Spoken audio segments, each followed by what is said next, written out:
Hi, everyone, and welcome to another episode of Coach's Corner, Homecoming Style. I'm Andy Bortz, glad to have you with us, and of course, I'm with the victorious head coach from this past weekend, Coach Jeff Hand. Coach, thanks for being on the show once again. Exciting weekend. Yes, it was. It was. So what was it like to watch the team celebrate after coming from 28 points down, the largest gap in history, and celebrating on that field after a miraculous kick to wrap it up? It was wonderful. I mean, it was just the emotion, watching that emotion out on the field is just, it's a special moment. And there's a special group of guys that really worked hard to get that. Well, if you only stayed for the first half of the game or just watched the first half of the game, it was like night and day. We're going to see what happened in the first half right now.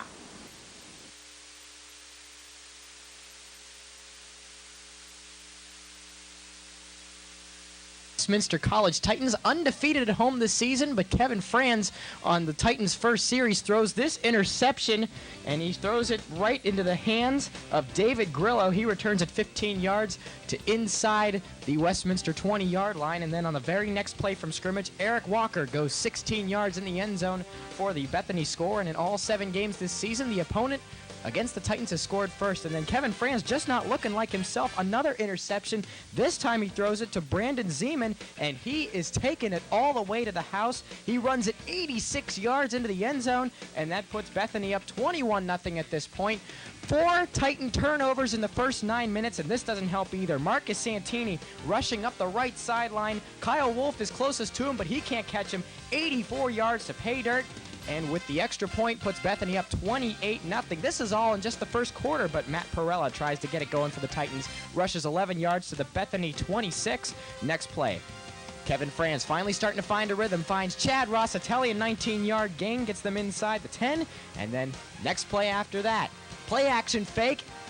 And Franz finds Gary Hutzler in the back corner of the end zone. But next Titan drive, Kevin Franz looking downfield, throws across his body as he's throwing to the right, and that pass is picked off, that time by Brandon Zeman. So it means Bethany's setting up once again, and it's going to be Marcus Santini this time rushing once again, 21 yards, getting to the Westminster 15, and then Evan Plescia attempts to kick this 32-yard field goal, but boink, he misses it to the right, so the Titans have a chance to actually close in at this point. So Kevin Franz and the offense goes back to work. He's looking downfield all kinds of time and finds the sure hands of John Gubish, a 19-yard gain, and then Kevin Franz later in the drive going to look downfield once again. Tight ends getting a lot of work in this game. Once again, Gary Hutzler right in the middle of the field, takes it inside the 10, and then that's going to set up the Fred Romeo field goal from 27 yards. It's good. Titans finally putting some points on the board, and they trail by 18 at halftime, 28-10. Now, Coach, obviously that was not a typical first half for the Titans. 4 turnovers in about the first 9 minutes of the game. 3 of those turnovers interceptions, and Bethany scored 21 points off those turnovers. So as a coach, what do you have to do to keep the guys motivated on the sideline with a deficit like that early? Well, the number one thing is we have to understand that, that each play is its own individual play, and that we can get those plays back one at a time. And, if we correct our mistakes and we pull our heads together and move forward from this. But if we try and point blame and try to, point fingers, then that's not going to be the good thing to do. But the guys pulled together and, and made it happen. Do you think nerves were a little bit of a factor in that first quarter? I'm sure, with it being homecoming and with, wanting to beat Bethany so bad after the game last year. I know the guys were all fired up for the game. It's just a little bit, I believe, did have to do with that. Now let's talk about some of the scenarios that Bethany was in, because obviously there were a few of those drives where they had very short fields and they were able to score rather easily. And then even when they had longer fields, they still were able to score in about 3 or 4 plays. Be honest, how quick did that sideline want that first quarter to end? Well, I don't know if we ever want, the first quarter to end abruptly, but, the way it was going, we were glad to see it go, that's for sure. Now let's talk about the quarterback change. We saw Kevin Franz really didn't look too much like himself when he was in that first quarter. I mean, we haven't ever seen him throw 3 interceptions in that rapid of a pace, but then bringing Sean Lahaki in, is that just to calm nerves, or is that to give Franz a wake-up call? What was the reasoning behind putting him in? Well, I think it's, you know, there are many reasons why. Number one is, you know, we want to make sure that the team knows that, you know, we're going to do what we need to do, and we need to settle down, number one. Number two is, you know, it may be time for Kevin to settle down and to realize, hey, let's relax a little bit, and let's do our job and concentrate on our job. And, you know, and as you said, I mean, I think some of it, you know, pushing somebody, you know, with competition is never a bad thing either. Now, last season when we were down in Bethany, we noticed that it was a tie game for a little while, and then in the fourth quarter they seemed to find a spark and they scored a lot of points. Was there anything similar in their offensive strategy from last year that they carried over to this year that you guys had to account for? Well, they showed that, you know, they can have a balanced attack, and, you know, a balanced attack against any defense is definitely, you know, the hardest to defend. And, you know, their running game with the long run of 74, 84 yards, and, you know, with that, and, you know, the missed tackles and the missed assignments there, and, you know, I think a lot of things went into them getting the 28 points early. But at the same time, you got to give them credit. They came out and they were ready to go. First quarter and second quarter for the Titan offense, and defense for the matter, like night and day. What sparked the change?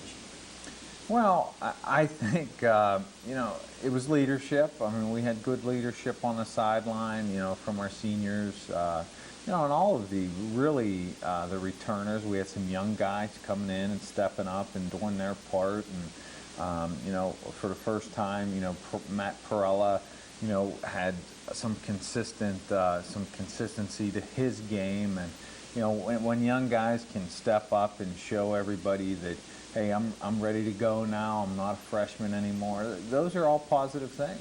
We're going to see how many more positive developments came in the second half as you're witnessing the greatest comeback in Titan history. Check out the second half of this one. Titans scored 16 unanswered points after a 31-yard Nick McCloskey touchdown run early in the third. Kevin Franz keeping the scoring going, finding Chad Rossitelli. What an effort to make the catch. A nice touchdown there, and Chad Rossitelli making some big catches this season. And special teams doing their job, too. That punt by Joe Douglas is blocked. Tony Andreassi takes it and returns it 6 yards. Now, Nick McCloskey, once again, trying to get the running game going, finds a crease, and he is gone. 22 yards to the end zone. Nick McCloskey put together the trifecta, 3 touchdowns in the game. And then, next thing you know, Bethany is down by 1 point, but they're trying to come back. Chad Smith completes the pass to Randy Rankin, 14 yards, looks down once again, finds Marcus Santini on the next play, 20 yards to pay dirt, and that puts the Bison up by 7 points. But the Titans now trailing 43-36, trying to come back. Franz finds Gary Hutzler. He goes downfield, gets himself a nice gain, and then Nick McCloskey once again going to put it in the end zone. 6-yard run, finds a ton of open space, and now the Titans trying to work off of poor clock management by the Bethany offense. So Kevin Franz just is like, well, I'm going to take it myself. Look at him go downfield. He tries to push his way forward, gets himself a 12-yard gain. And now, here's where the magic begins. Franz looks, and he finds John Gubish for 19 yards. This is going to set up a 44-yard field goal. Trevor Young in to kick it. Are you kidding me? He makes it from 44 yards. The sideline goes nuts, and the Titans take homecoming 2008 in exciting fashion, putting up 46 points and coming back from a 28-0 deficit to win 46-43. Coach, that had to be such a special moment to watch, and having a kicker come in to kick his first field goal in college and absolutely drills it through from 44 yards. Everybody goes and pancakes the kicker at the end of the game, so talk about the emotion that everybody was feeling when they saw it go through. Well, it was certainly a very exciting moment, and the players were so into it, and the players were believing, and I don't think there was a doubt in anybody's mind that he was going to miss it, and really, I mean, it's amazing the power of minds and the power of thinking the power of positive thinking, what it can do. I mean, it was without a shadow of a doubt the most positive that I've seen our group. Now, Coach, what we didn't see in these highlights was the fact that the Bison had some really awkward and poor clock management. They were throwing a lot when they had 2-score leads. Talk about how that helped you guys come back into the game, too. Well, I mean, I think you can look at it, one of two ways. I'm not the one that's very quick, to point out poor clock management on anybody's behalf. Because everybody makes decisions for what they think is best for their program and what they think is best for that particular time. I personally, this thought never happened, but I was a little nervous when we scored so fast with 1:45 on the clock. I thought that was almost, from their side of things, a strategy that they wanted the ball back with plenty of time on the clock to be able to go down and win it in overtime, or win the game, and that was something that was a little bit, making me nervous. So I'm not quick to point fingers and say that they didn't do what was right. They did what they did for a reason. Mm-hmm. Now, that last Titan drive, John Gubish made a bunch of great catches to get those guys into position, and he had over 100 yards, a very quiet 100 yards in that game, but talk about his performance and how that was a big asset in the win, too.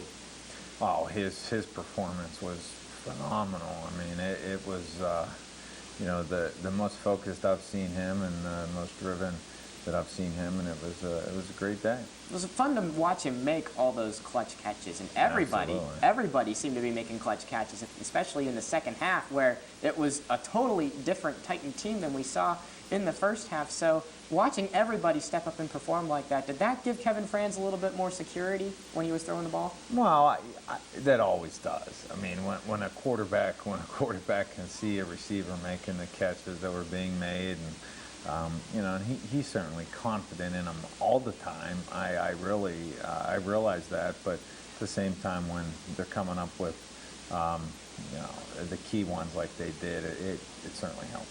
Coach, let's give the defense some credit, too, because they were absolutely perfect at the end of the game, albeit Bethany we didn't really expect them to be throwing on third down when they were getting close to the end of the game there. So talk about how the defense stepped up and really held their ground and weren't expecting the run and were able to defend for it.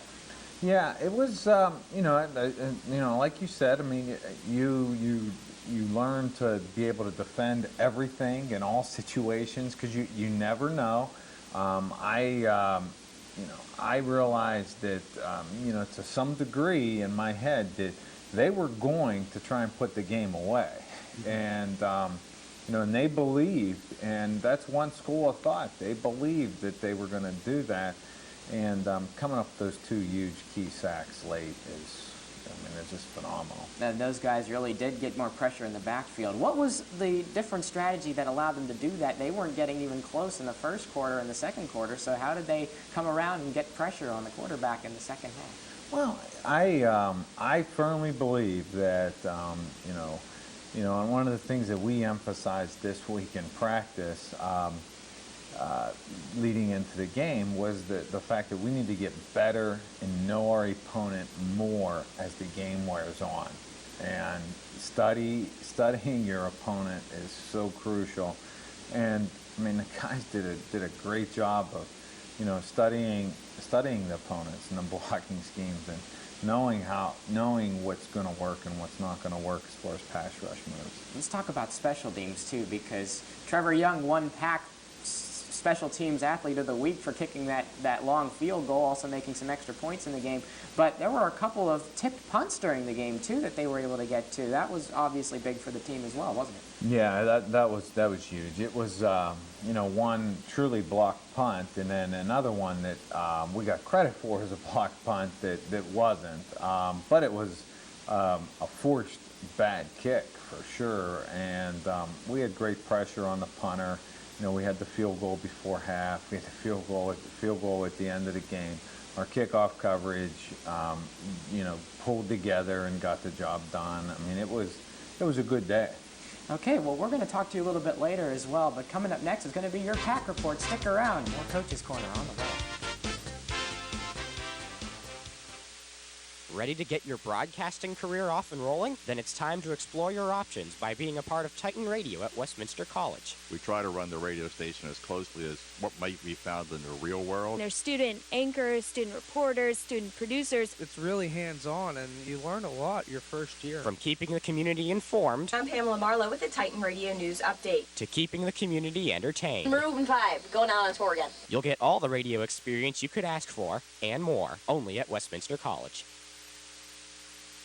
If we can't beat the competition's price, we'll just give you the car. But a vehicle is more than price. A whole lot more. Gio Crivelli consistently invests in manpower, training, and equipment to deliver car buyers peace of mind. From our state-of-the-art repair and service garage to our award-winning auto body repair center, Gio Crivelli is prepared to earn your trust. Gas, stingy, and Impala to rugged Silverado, Gio Crivelli Chevrolet, Route 18, Newcastle. And remember, if we can't beat the competition's price, we'll just give you the car. Good evening, Pack football fans, and welcome to yet another edition of Pack Report. Another week has come and gone in Pack play, and not without yet another nail-biter of a game. After 3 lead changes, Waynesburg was able to lock up their thriller with Geneva with a final score of 34-28. The Yellow Jackets drew first blood on their first possession of the game with a Brian Arbs field goal from 30 yards out. Geneva went on to turn the ball over deep in their own territory, which resulted in a quick 3 plays leading up to a 1-yard Billy Becker touchdown. Geneva was able to get on the board, though, just as the first quarter came to a close on a Gerard Machette touchdown. Waynesburg responded in the second when return specialist Scott Cree ran the kickoff back 74 yards for a Jacket touchdown. Geneva struck back right before halftime with a 2-yard drive and a David Girardi pass to A.J. Delmonico. The Golden Tornadoes went ahead early in the third when Girardi fired a 25-yard touchdown pass to Luke Durancic to put Geneva up 21-17. Waynesburg cut the Golden Tornadoes' lead to 1 when Brian Arbs nailed a 42-yard field goal to give the Jackets 20. Geneva's lead would not stand, though, for long as Waynesburg took over in the fourth quarter. Quarterback Brad Dawson threw 46 yards to receiver Josh Fisher in the end zone for the Jacket touchdown and the lead. Waynesburg ran away with the game in the fourth quarter when Dawson ran in his first rushing touchdown of the season, this one from 38 yards out for the Jacket TD. Geneva cut Waynesburg's lead when Girardi hit Delmonico for a 25-yard touchdown pass, but an onside kick that the Golden Tornadoes needed to receive did not go their way, and Waynesburg picked up the ball and consequently ran out the clock. Justin Falcon led the Jackets with 118 yards, but on the Geneva side, David Girardi had an impressive day, throwing for 271 yards and 3 touchdowns in the loss. Waynesburg will hit the road to take on Bethany on Saturday, while Geneva will head to Latrobe to take on St. Vincent. It was no contest from the beginning as number 8 W&J rolled over visiting St. Vincent 72-20 on Saturday. The Presidents held the Bearcats to get this negative 90 yards rushing, the fewest allowed by a President's defense in school history. W&J seized the first points of the game on a Chuck Grabner field goal from 34 yards out. From there, quarterback Bobby Swallow and his offense went to work and racked up another touchdown just 3 minutes later on an 18-yard touchdown pass to Luke Espy. The President's dominant offense continued their next possession when Swallow tossed a 14-yard touchdown pass to receiver Ryan Church to give W&J a 17-0 lead late in the first. The Presidents continued their scoring ways in the second when Swallow threw a 9-yard touchdown pass to David Revita to give W&J 24. St. Vincent managed to find the end zone when quarterback Kevin Corona tossed an 18-yard touchdown pass to Jake Gabelt to give the Bearcats 7, but it wasn't long before Swallow and company struck again, this time from 5 yards out to give the Presidents 31 with a Luke Espy touchdown. W&J struck again when running back Derek Taylor rushed 10 yards for another President touchdown. Gabelt was able to get another touchdown for the Bearcats right before halftime to give St. Vincent 13. But from there, W&J pressed on and continued the scoring in the third when Jones dashed 28 yards for the TD and Church caught a 2-yard pass from Swallow to put the Presidents up 51-13. Espy pulled down his third touchdown of the game on a 13-yard pass from freshman backup QB Steven Shoemaker.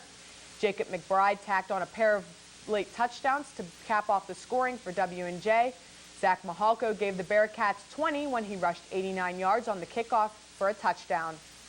Swallow led the way for the Presidents with an impressive 335 yards and 5 touchdowns, while SB had an excellent game tallying 100 yards and 3 touchdowns.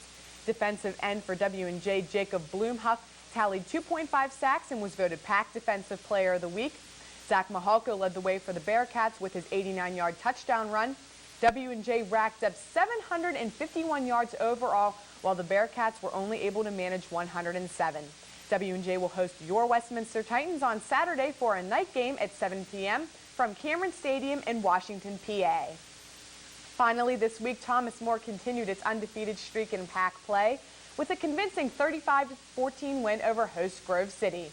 Thomas More capped off the scoring late in the first quarter when quarterback Trevor Stellman found receiver Nick Dew for a 31-yard touchdown pass. The Saints increased their lead in the second when running back Kendall Owens, remember that name, folks, he is only a freshman. He rushed 16 yards for the touchdown. Owens struck again when he took the ball 74 yards down the field for the Saints touchdown. Thomas More extended their lead to 28 when Stellman took the ball from 9 yards out in for the touchdown.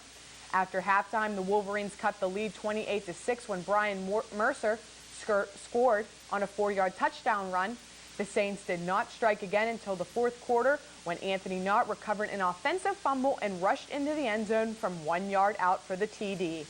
Grove City scored once more when quarterback Andrew DiDonato threw a 4-yard pass to Stephen Mercer for a Wolverine touchdown, but the damage was done and the Saints ultimately came away with the victory. Kendall Owens led the Saints with 143 yards and 2 touchdowns and was also voted PAC Offensive Player of the Week, while Stellman threw for 165 yards and 1 touchdown. Andrew DiDonato led the Wolverines with 174 yards and 1 touchdown. The Saints will look to continue their PAC winning streak as they host Teal on Saturday. Grove City has a bye before traveling to Waynesburg for a key PAC matchup next week. And now let's take a look at the PAC standings. Thomas More still sits atop the list, but W&J continues its dominance with their number 8 ranking and an undefeated record so far. Your Westminster Titans are in 3rd at an even 500 in PAC play. Waynesburg is in 4th, while Grove City is in 5th at 1-2 in the PAC. Teal is finally out of the basement, and lastly, Bethany is still winless in PAC play and has only 1 win overall for the season. Division 3 and PAC provisional members, Geneva and St. Vincent, are at 1-5 and 1-6, respectively. And now for the NFL Pick'em Challenge. The picks for this week were the Steelers' runaway win over the still winless Cincinnati Bengals, the Redskins' close win over the Cleveland Browns, Green Bay's rout of the Indianapolis Colts, and Buffalo's win over the Chargers. Here's the results. Coach Han, congratulations, went 4 for 4 this week to give him 11 out of a possible 16 so far, while I have 9, and Andy now has a great 4. Good job, Andy. Don't go anywhere. Coach's Corner. Don't go anywhere. Coming up after Coach's Corner is the County Line, where you can get all your local high school and college sports scores and results during Titantown Sports with Melissa Maines. Stay tuned. More Coach's Corner is on the way. Do you want to learn how to broadcast a big game just like the pros at ESPN? If so, the Broadcast Communications Department at Westminster College is where you need to be. At Westminster, you learn what it takes to be live out in the field. Westminster lets you learn all aspects, from behind the scenes in the truck, directing and running instant replay, to filming the action with a camera or announcing play-by-play. So if you want hands-on, live experience, check out the Broadcast Communications major at Westminster College. For more information, visit us online at titanradio.net. So you're a huge Western Pennsylvania football fan? Then ncnewsonline.com is for you. Crunch is an award-winning internet site of the Newcastle News devoted to area high school football, where you'll get a daily fix of schedules, scores, rosters, highlights, opinion, and player profiles, plus video and photo galleries. Online at ncnewsonline.com. It's football coverage as it happens, designed for you, the dedicated fan.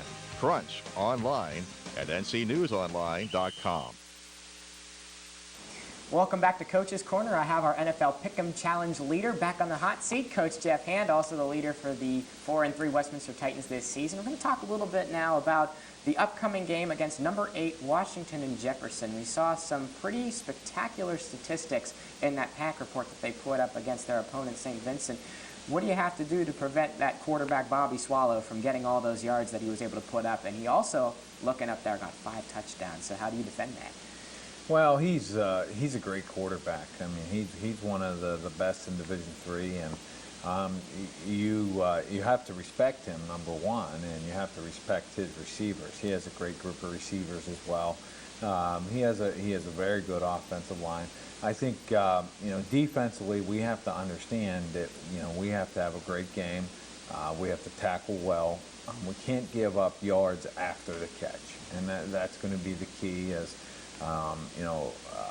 And defensively we have to try and limit their running game too. I mean that's something that a lot of people forget about when you're facing such a dominant offense.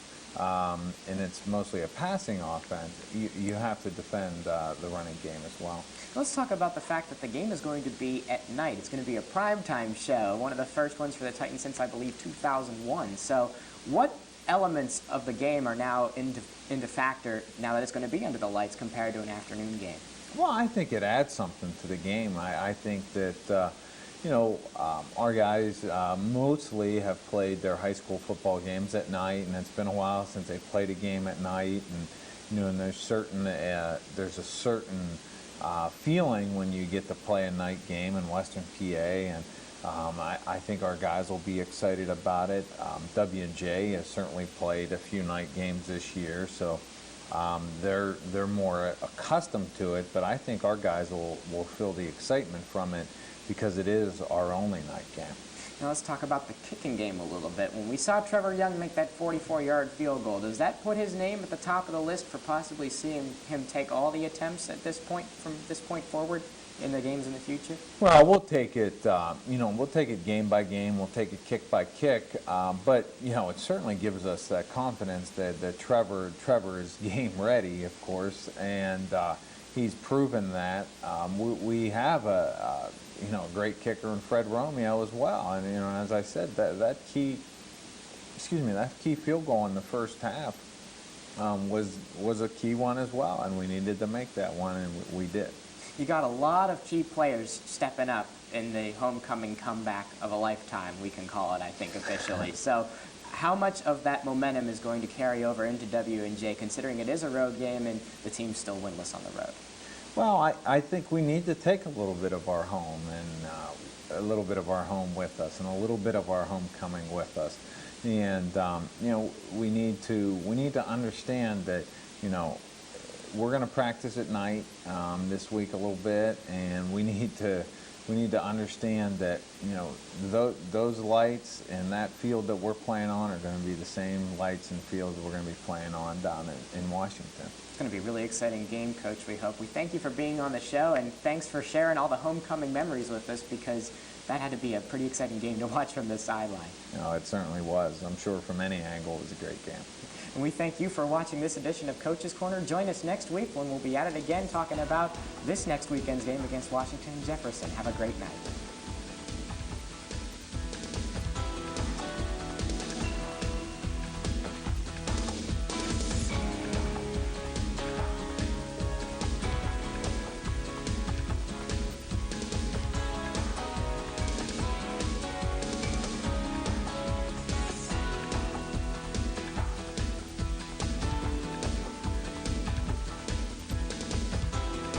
Sidekick to Johnny Carson apparently has been in the hospital for nearly a month. He's said to be in serious condition. Now, McMahon is getting treated, or is not getting treated at Cedars-Sinai, the hospital that he's suing for alleged malpractice and elder abuse. We also have a new development for you in the case against Casey Anthony. Her brother Lee, whom you see here, is giving testimony right now in a deposition filed against her, Casey. This is video of him arriving at the offices of Morgan & Morgan. This is in downtown Orlando this morning.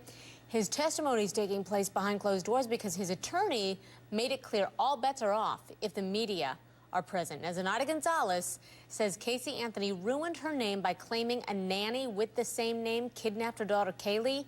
And Gonzalez's attorney wants to hear everything Lee Anthony knows about his sister's so-called nanny. A judge ruled Casey Anthony's parents won't have to give depositions in the suit for at least 20 days. They have to present medical records proving that they are too emotionally unstable to testify right now. Now let's talk about Casey Anthony. She's in jail, of course, charged with her daughter's murder, but scheduled to appear before a Florida judge on Monday. Local news outlets are reporting Anthony's lawyer wants to stop the media from accessing images from her computer and an online account, and many of them have already been released, but some of the photos show Anthony partying and having a pretty good time. Her attorney claims the photos are at least a year old and could be used to paint the Florida mother in a negative light. A 6-hour search of a dumpster near Haley Cummings' Florida home yielded no clues. Cadaver dogs picked up a scent there late yesterday, but in the end, police say they found nothing new in their search for the missing 5-year-old. Now, the dog's handler says they're trained to pick up on human decomposition only, and that they'd be able to pick up on something as small as a used bandage. Investigators do say 3 of the dogs honed in on the same spot, but they found no links to the missing girl. Well, last night, Haley's family told Nancy Grace they aren't giving up hope. Did they give you any idea, Ms. Nevis, as to why they're researching the same area with cadaver dogs? No, ma'am. They just said it was protocol. Basically, we have to trust those detectives, know what they're doing, and let them do their job. I don't feel like they're going to find my Haley out there. And why do you say that? Because I have to keep the hope and the faith that my Haley is alive. Haley Cummings has been missing since February 10th. Here's some new video that we've been showing. If you have any information about where she please call Crime Stoppers at 1-877-277-TIPS. And as always, Nancy Grace will be all over the latest developments in this case. She's also sounding off today on Lee Anthony's deposition. Check out Nancy Grace tonight at 8 and 10 p.m. Eastern right here on HLN News and Views. Well, Boston's financial district had to cope with more than bad economic news this morning. A water main break shut down 2 streets, flooding the area and generating clouds of steam from underground pipes. Look at these pictures. Boy, the break left a big hole in the pavement there that probably won't be fixed for several days. Advice from the city's transportation commissioner, avoid the area. That's it. Well, a child swapping investigation may very well leave you stunned when you hear the details of what happened to 2 kids and what police say they were swapped for. The answer's 12, Mom. Mom? When your sinuses are blocked with pressure and congestion, everything seems harder. Rush. Rush.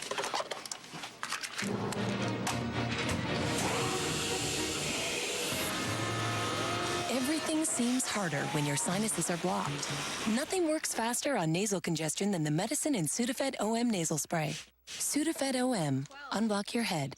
Talk is cheap, except when your car is making the noise. Sounds like the alternator. That's an $825 repair. Could be worse. If the transmission goes, you're out almost $2,500. Even a routine repair costs hundreds, even thousands. But you don't have to pay the bill. Protect your car, SUV, or truck with a U.S. Fidelis extended warranty, and we'll pay it for you. We offer customized warranties, not the one-size-fits-all plans dealers sell. Our plans cost less, and they let you choose coverage levels, deductibles, and repair shops. And we pay the shop directly. You don't pay, then wait to be reimbursed. Our plans also include extras like roadside assistance, free, and they're 100% transferable, a real plus when you sell your vehicle. If your car is under 10 years old with less than 150,000 miles, call for a free 5-minute quote. Call now, before you need another repair. Call 1-800-804-8363 for a free no-obligation quote. That's 1-800-804-8363. 1-800-804-8363. You may not realize it, but there's a source of renewable energy right in your neighborhood, and you're helping to power it. Today, Waste Management is using the resources at our disposal to create energy from waste. Enough green energy to power over 1 million homes. From everyday collection to environmental protection, think green, think Waste Management. Solutions is sponsored by Waste Management. From everyday collection to environmental protection, think green, think Waste Management. Go to cnn.com/solutions to watch extended solutions videos. Well, President Obama outlined plans for doubling renewable energy resources in his address to the nation this week, but some are already ahead of this game here. Reynolds Wolf takes a look at this week's solutions.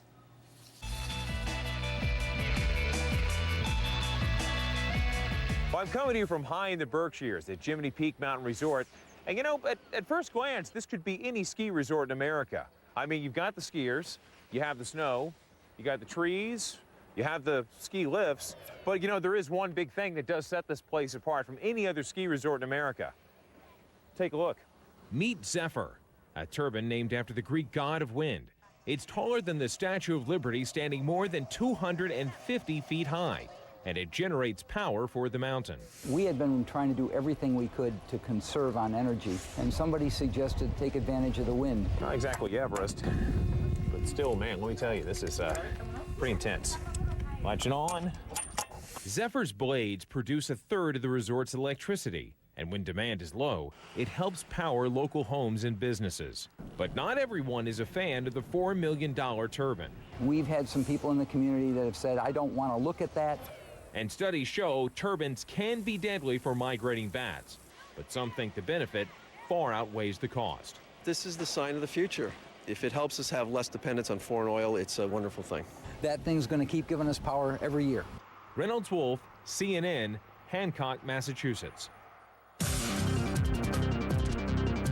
Well, the U.S. government will soon have more control over the troubled banking giant Citigroup. Turning now to our expert at CNNMoney.com, Poppy Harlow, who has details on this new deal that an awful lot of people are kind of scratching their heads about. Hey there, Poppy. Hey, it is certainly the story of the day here at CNNMoney.com. The headline, you see it right there, the government taking a bigger role in Citigroup. What were rumors, now an official word from the government, from the Treasury, and from Citigroup. Digging deeper, getting further into its agreement with Citigroup, in which the government will now control as much as 36% of Citigroup's common stock. Investors not liking the move at all. Shares of Citigroup down nearly 38% right now. Let's bring up a graphic for you, explain exactly what happened and what we got word of this morning. Well, we know the government already has a $45 billion stake in the company and preferred shares. They're going to convert $25 billion of those to common shares. Essentially, that just makes the government going from a creditor for the bank to a direct shareholder, like a lot of individuals out there. There is no new taxpayer money going into Citigroup. That's important to note. And the deal does provide greater risk, though, for the bank, for the government, in terms of the investment that it has in the bank right now. As far as who owns Citigroup, let's pull up another graphic for you and show you how this changes that. Take a look at that pie chart there. When you look at the government stake, now 36%, existing shareholders, individuals and institutions, 26%, and new investors, the private capital they're hoping to attract, 38%. This is all a move to help the embattled bank improve its capital base. What that means is give it more cash on hand, more tangible equity. The hope is that Citigroup, if it gets that, will be able to lend more and get credit flowing again. You've heard so much about that. Another big story that we've been following, another story of the day, is a look at the economy, Christy, and of course GDP, as you know. Christy? Okay, let's talk about this in the broader economy sense, though, here, specifically the housing crisis, which a lot of people are watching very closely. What are you hearing from readers about how bad it is out there, really? You know, it's interesting. This is part of our talkback segment on CNNMoney.com. I'm going to bring you some of the responses, but I'll read you the question first. We can show you here. What the question is on our site is, when would mounting mortgage bills and a worsening economy be enough to make you just walk away from your home? So the first reader from Dallas, Texas, wrote us this. This is a moral issue, and many of the comments on this board reflect either the misunderstanding of what an obligation means or the overall moral decay of our society, putting it very bluntly there. And let's read you another one. This one comes from someone in Litchfield Park, Arizona. They write, absolutely, walk away. Financially, it's ridiculous for people to stay if the banks don't write down the loans to the current market value. They're just going to decline more and put us deeper into the hole while banks keep getting a lifeline with our taxpayer money. They certainly have opinions. Let us know what you think. Log on to CNNMoney.com. Tell us what you think. Christy, it's interesting to hear what people have to say about this. They definitely have a lot of opinions. They do, and I know a lot of them just feel trapped in their homes. So it's a tough situation. All right, exactly Poppy, thank you so much. You're welcome. By the way, you can get much more of today's business news all on CNNMoney.com. So, have you heard this one yet? A Louisiana woman said a bird in the hand was worth 2 kids in the bushes. Now she's in jail for it. Okay, here's what I mean. Let me explain this. Louisiana police say the woman wanted to buy a bird. She didn't have the